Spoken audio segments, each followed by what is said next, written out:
पुराने जमाने की बात है। एक गांव में एक 25 साल का अंधा आदमी रहता था। उसका नाम था सलीम।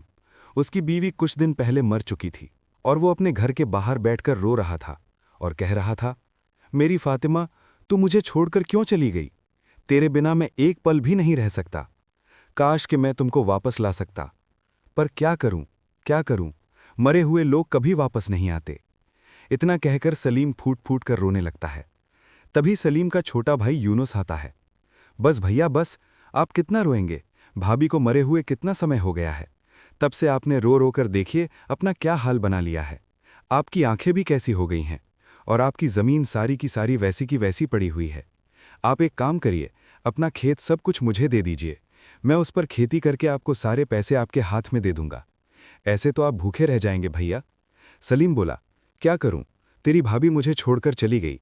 उसके गम में मुझे तो कुछ दिखता ही नहीं है। क्या खेत, क्या फसल, क्या जुताई, क्या बुआई। अगर वो जिंदा रहती तो मेरा घर जन्नत जैसा होता और मेरी आंखें भी नहीं जाती। आज उसके बिना मेरे घर में सब चीज़ है, धन दौलत ज़मीन सब है, लेकिन मेरी बीवी के बिना ये सब बेकार है। क्या करूँ रे, चाहकर भी उसको भुला नहीं पा रहा। यूनुस बोला, बस भैया बस, लंबी लंबी सांस लीजिए। मैं जानता हूं कि आप भाभी से बहुत मोहब्बत करते थे, लेकिन इस सच को कौन बदल सकता है कि भाभी अब जा चुकी हैं। भैया, खेती तो करनी ही पड़ेगी ना। ये पेट जो है, इसके लिए तो मेहनत करना ही पड़ेगा ना भैया। सलीम बोला, हाँ तू ठीक कह रहा है। आज के ज़माने में कौन अपने सगे भाई के बारे में इतना सोचता है। ठीक है, तू आज से मेरे ज़मीन पर खेती कर, मुझे तुझ पर पूरा भरोसा है। यूनुस बोला, हाँ ठीक है भैया, तो मैं आज से ही आपके खेतों पर सारी फसल बो देता हूँ और कुछ ही दिनों में फसल तैयार होने के बाद मैं आपको पैसे भी दे दूंगा।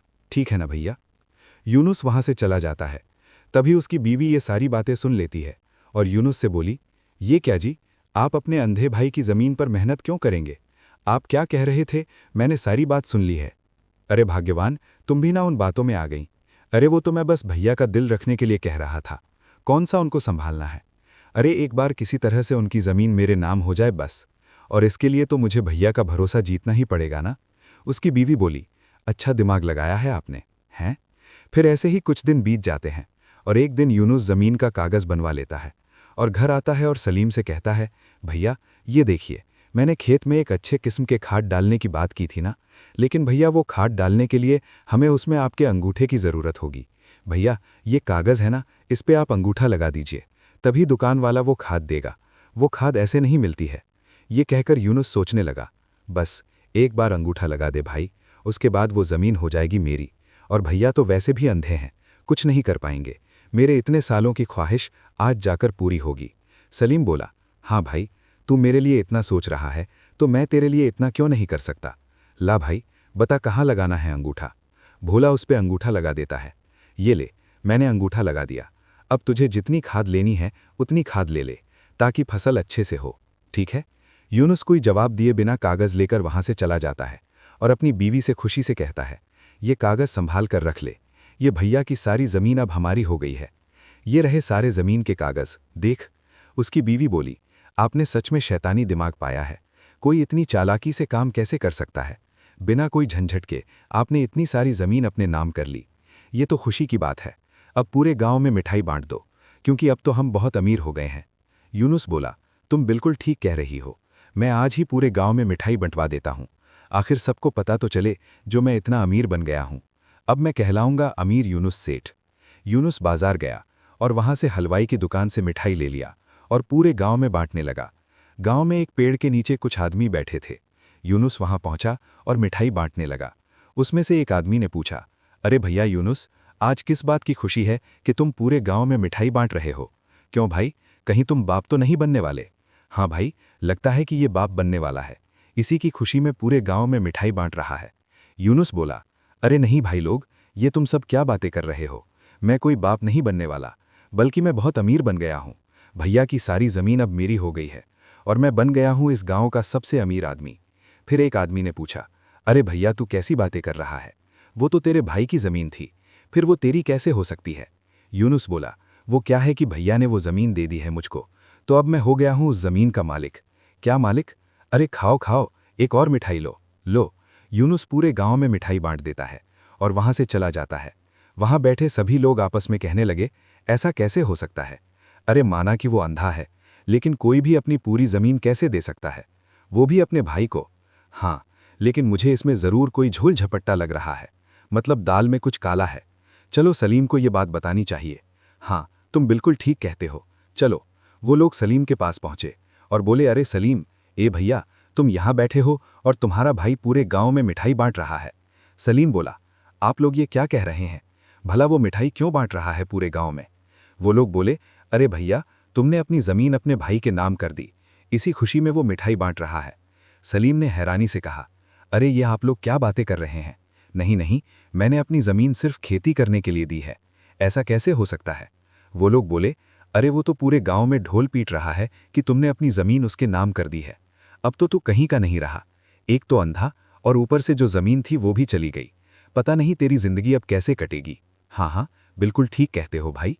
अरे आजकल कोई अपने सगे भाई पर भरोसा नहीं कर सकता। कोई अपने भाई के साथ ऐसा कर सकता है भला? बताओ, वो भी बड़े भाई के साथ। चलो भाई सलीम, अब संभल के रहना। जिंदगी आगे की बड़ी कठिन है ना? चलो भाई, चलो चलो। फिर वो लोग दिलासा देकर वहां से चले जाते हैं। उन लोगों के जाने के बाद सलीम रोते हुए बोला, या अल्लाह, मेरे सगे भाई ने मेरे साथ ऐसा किया। मेरी सारी जमीन चली गई। यूनुस, तूने ये ठीक नहीं किया। मैंने इतने खून पसीने से अपनी सारी जमीन खरीदी थी और उसने एक झटके में मुझसे ले ली। ये क्या हो गया? ये क्या हो गया? ये बात उसका पड़ोसी हमजा सुन लेता है। ओहो, इसके सगे भाई ने इसे ठग लिया और इसकी सारी जमीन अपने नाम कर ली। तो क्यों ना मैं भी इसे ठगूं। इसकी बीवी के जेवर बहुत कीमती हैं। जेवर तो घर में ही होंगे। एक काम करता हूं, मैं आज रात होते ही इसके घर से वो सारे के सारे जेवर चुरा लूंगा। किसी को पता भी नहीं चलेगा और फिर मैं बन जाऊंगा धनवान। हाँ, ये ठीक रहेगा। हमजा मन ही मन सोचकर आधी रात में चोरी छिपे सलीम के घर में घुसता है। सलीम घर में सो रहा था। लगता है कि सलीम सो रहा है, और वैसे भी जागकर कर ही क्या लेगा? है तो अंधा, देख तो सकता नहीं, तो पहचानेगा कैसे?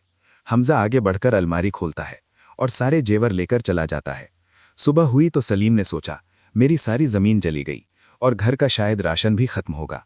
एक काम करता हूं, अब फातिमा के जेवर गिरवी रखकर कुछ पैसे ले आता हूं, ताकि कुछ दिन उससे खा पी सकूं। सलीम धीरे धीरे अलमारी टटोलता है। अरे ये क्या? मेरी अलमारी में जेवर रखा था, अब एक भी नहीं है। या अल्लाह, ये क्या हो गया? लगता है रात को किसी ने मेरे घर में चोरी कर ली।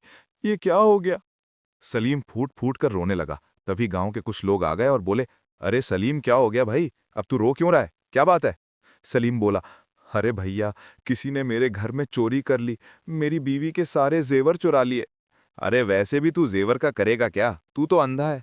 तेरा अपने भाई ने तुझे ठग लिया तो चोर ने भी सोचा होगा, चलो तेरे जेवर भी चुरा लेते हैं। अरे बिल्कुल ठीक कहा, अंधे की कोई जिंदगी थोड़ी ना होती है। सलीम बोला, अल्लाह कहते हैं कि जो अंधा होता है उसके मन की आंखें होती हैं। तो तुम अपने भाई की चतुराई से क्यों नहीं बच पाए? अपने मन की आंखों से देख लेते ना, हैं? और तो और, अब तुम एक चोर को कैसे पकड़ोगे? क्योंकि तुम मन की आंखों से भी नहीं देख सकते। हाँ भाई, जरूर कोई बहुत बड़ा गुनाह किया होगा, तभी तो गुनाहों का ये फल मिल रहा है। एक तो अंधा, ऊपर से कुछ भी नहीं बचा, सब लुट गया। चलो भाई, अब तो जमीन भी गई, जेवर भी गया, और बीवी तो पहले ही चली गई।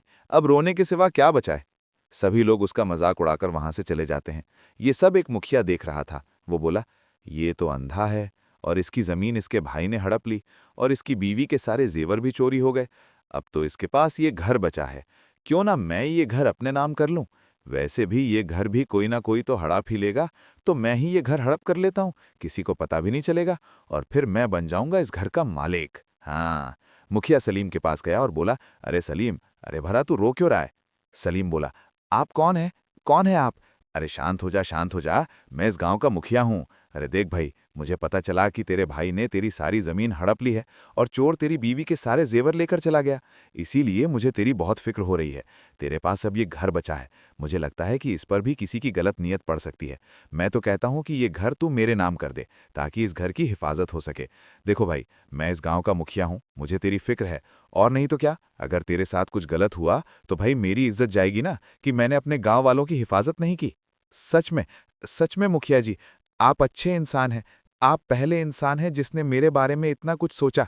वही तो, इसीलिए चल सलीम, जल्दी से जा और अपने घर के जमीन के कागजात ले आ और उस पर अंगूठा लगा दे, ताकि कोई तुमसे ये घर ना छीन पाए। समझ गया? हाँ हाँ ठीक है, अब आप ही पर भरोसा है। मैंने अपने भाई पर भरोसा किया तो उसने धोखा दिया, और मुझे आप पर पूरा भरोसा है मुखिया जी। अंदर अलमारी में कागज हैं, आप ले आइए, मैं अंगूठा लगा देता हूँ। मुखिया कागज ले आता है। हाँ, तुमने ये बहुत अच्छा काम किया। अब देखो, तेरा घर तुझसे कोई नहीं छीन पाएगा। चल अब जल्दी से इस पर अंगूठा लगा दे। हाँ हाँ जी, अभी लगाता हूँ। मुखिया सोचने लगा कि बस ये कागज पूरी तरह से मेरे नाम करवा दूं, फिर ये जमीन मेरी हो जाएगी। मुखिया कागज अपने नाम करवा लेता है। अगली सुबह होते ही मुखिया सलीम के पास जाता है और कहता है, ए सलीम, अरे तू क्या कर रहा है? चल निकल इस घर से। अब ये घर मेरा है, मेरा, समझा? अरे निकल यहां से, निकल।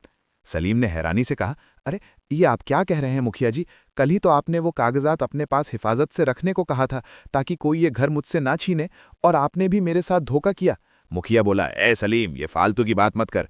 जब तेरा अपना भाई तेरा नहीं हुआ तो मैं अपनी भलाई क्यों ना सोचूं? चुपचाप यहां से निकल जा मेरे घर से, और आगे से कभी भी इस घर में आने की हिम्मत मत करना। अरे चल निकल यहां से, निकल।